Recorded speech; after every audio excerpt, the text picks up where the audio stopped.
Ito, malapit na rin mabuo mga ka-generator. Yung 400 kVA FG Wilson Perkins new overhaul. Nilagay na namin yung cylinder head nya. Hindi ko na nabidyoan kung paano namin nilagay yung cylinder head.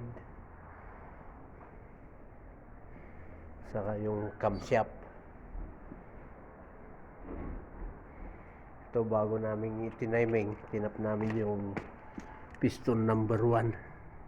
Ito yung camshaft gear, idler gear, crankshaft gear, idler gear. So mga generator, mga timing nya, may tuldok na isa, dalawa dito. Yan, higit na mo lang sa camshaft yan. Dito naman sa may crankshaft, dito rin isa sa idler gear, dalawa naman dito sa crankshaft. Yan, pagitna.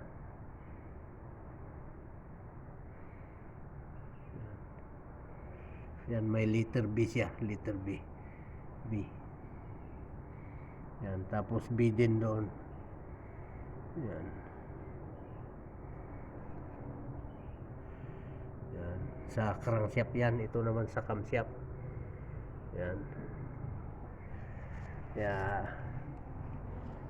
Yung overhaul to mga ka-generator. Perkins FG Wilson 400 kVA generator.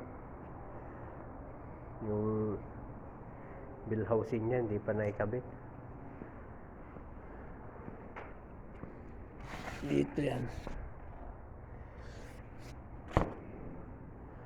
Okay, sige mga ka-generator. Thank you for watching my video. See you next video again. Thank you. God bless you all.